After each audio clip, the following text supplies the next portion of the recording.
Welcome to Herbally Yours, an adventure into the world of natural medicine. Here is your host, Dr. Ellen Kamai, the natural nurse who will help you take the leap to ultimate wellness. And greetings. Thank you so much for joining me, Ellen Kamai, the natural nurse, for another edition of Herbally Yours, right here on the voice of Nassau Community College, 90.3 WHPC. Herbally Yours brings you the latest information about the many facets in the world of natural living. And we also love to hear from you, our listeners. So please do get in touch. You can go to naturalnurse.com or Facebook, The Natural Nurse.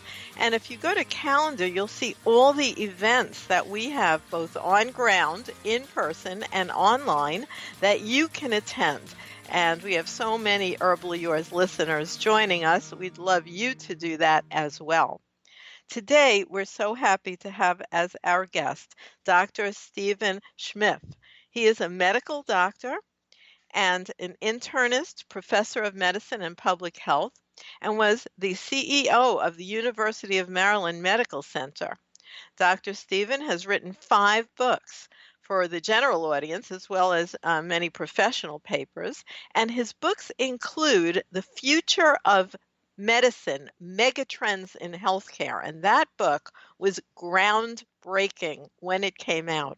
It focused on terms you've heard of now, but we hadn't yet then, such as genomics, vaccines, technology, imaging, stem cells, the operating room, and information management, along with complementary medicine, which with a focus on natural. On today's show, we're going to discuss his latest book called Longevity Decoded, The 7 Keys to Healthy Aging. So thank you so much for joining us today, Dr. Schimpff. I'm very delighted to do so. Now, also, people can find your book online as well as on your website, and they can email you at schmiff3@gmail.com. And for that kind of spelling, go ahead on our archives and you can click right to it. So thank you so much. And you did send me a copy of this book. I have it right here with me, Longevity Decoded, The 7 Keys to Healthy Aging. And after all the other information you have shared over decades, what made you choose this particular topic to write a book about? Well, I guess in part it's because I'm getting older. I'm 76, and I got started on this about 3 or 3.5 years ago when my wife and I decided that we would move into a retirement community, one of those continuing care retirement communities, which, by the way, we thought has been a very good decision on our part. You don't have to take care of the house anymore. If the gutter's blocked, we don't have to worry about it. Don't have to worry about calling the guy to help with the leaves in the fall and so on.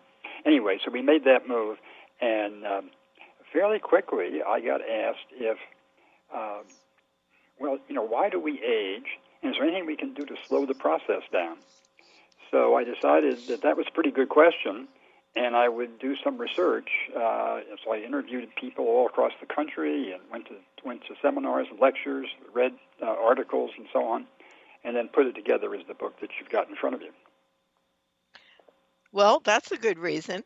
So it was motivated by, wow, now that we're older, and I'm in that category myself, how do we stay healthy? And one of the things I have to say is that I actually look to my parents, because I believe you have did you say you have elderly parents? Because my parents are into their 90s, and they are actually running around. I mean, literally, God bless them, and no medication whatsoever. Yeah, isn't that fantastic? My wife had an uncle who died just a few weeks before he was going to turn 102, and he was the same thing. He was out driving his car until he was 97. I'm not sure he should have been, but, he was doing just fine. And then his grandson said, Grandpa, I think we should find a place for you that you don't have to worry about keeping your own house and stuff anymore. So he kind of not regretfully, but said, okay, I'll do that. And he did. And then he got there and he said, but everybody here is using a walker. He said, they're all old people. And of course, they were, 10 and 20 years younger than he was.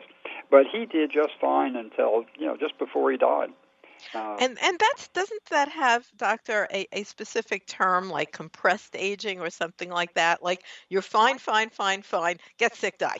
Yes. Instead of years in a nursing home and years of not having what I call a usable vehicle, which Well, is that's your right. body. That works. And your concept of compressed aging is dying not of one of the typical chronic diseases like heart disease, cancer, stroke, and so on, but just sort of your body just says, okay, it's time now, but does it without a disease. But the fun part of that is you have something like you're not in excruciating pain for years. You're not on 10 medications every day. Exactly. And the studies that I actually put in several of my books lately is the fact that healthy older people usually do have something like elevated levels of cholesterol, and they are not taking medication for it. Well, that's right, and maybe have somewhat elevated blood pressure and so on, but they're doing just fine, and so don't mess with it. That's an interesting message because it's the opposite of the message that most people are getting from their physicians. Well, that's right. Now, I'm not saying that if you have elevated cholesterol, you shouldn't be taking a statin, or if you have elevated sugars, you shouldn't be doing something about the possibility that you have diabetes. But, we don't need to over-treat, and especially when you're older. The older person given some powerful medicines to control their blood sugar may end up with a low blood sugar, and they collapse on the floor, break a hip, and end up in the hospital. So it's a fine balance. It's a balancing act. Now, in Longevity Decoded, the 7 keys to healthy aging, let's outline what those 7 keys are. Okay. So I think I should start by saying that when we're in our young adulthood age bracket, we start to lose about 1% of all of our body functions each year, 1% a year. Now, we don't notice that then, but when you get to be my age, you say, oh, gee, you've been doing this for a long time. You can't. I'm looking out the window at a mountain here. And there was a day when I could climb up that mountain in 45 minutes. Well, not anymore.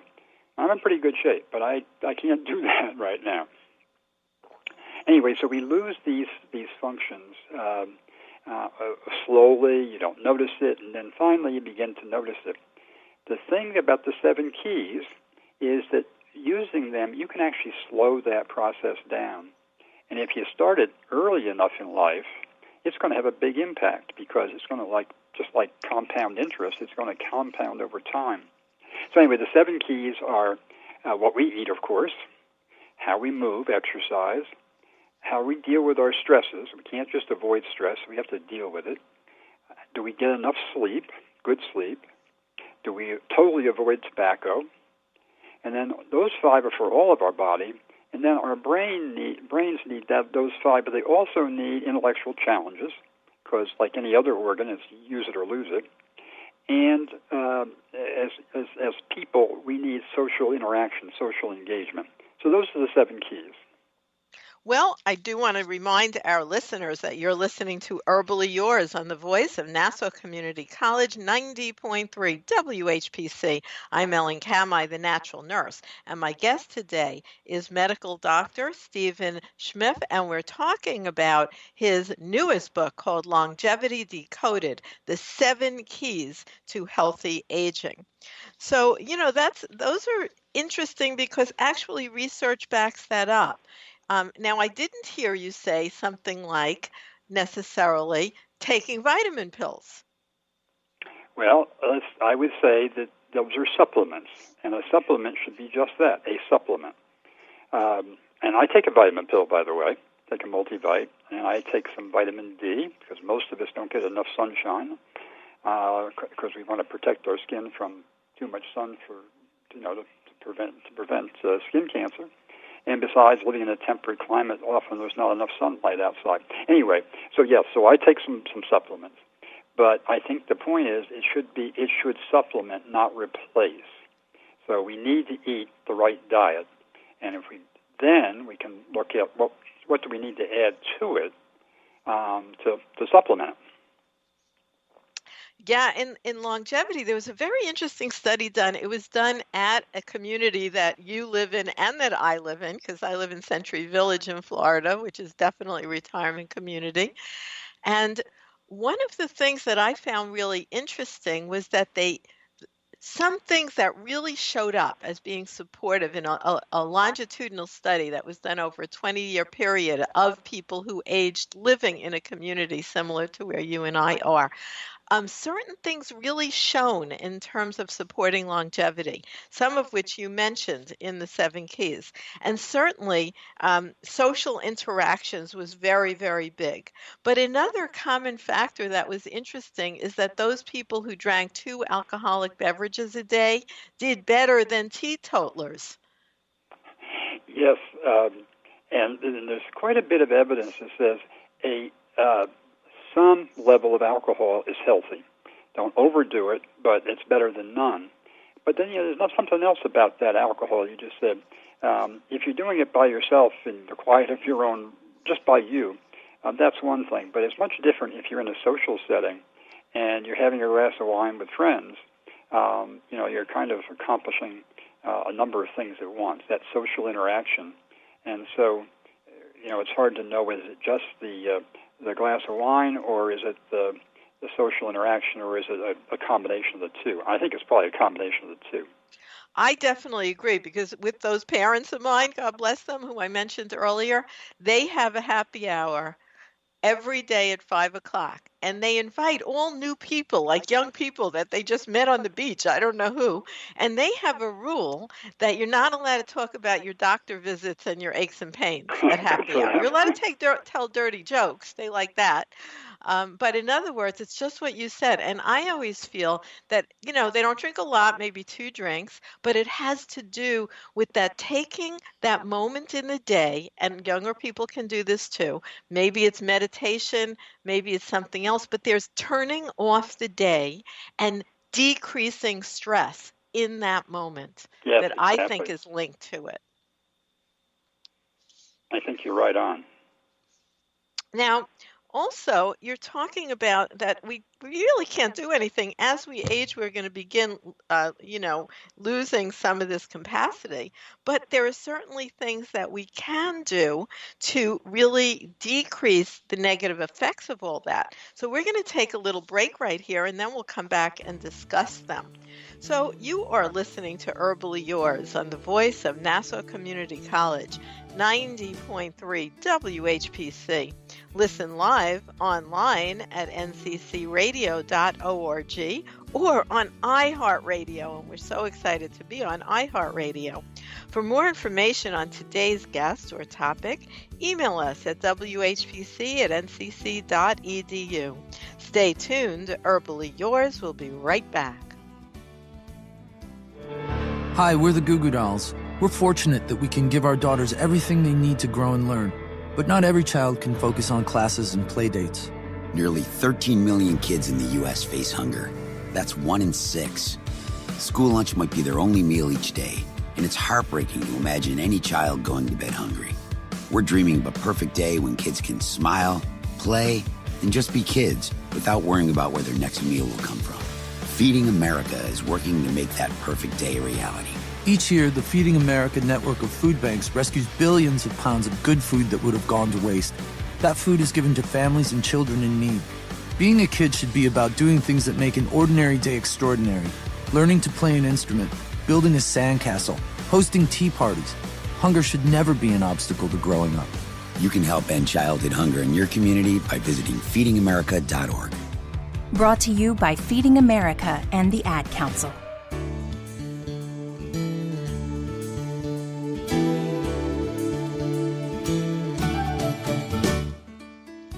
And welcome back to more right here on Herbally Yours, 90.3 WHPC.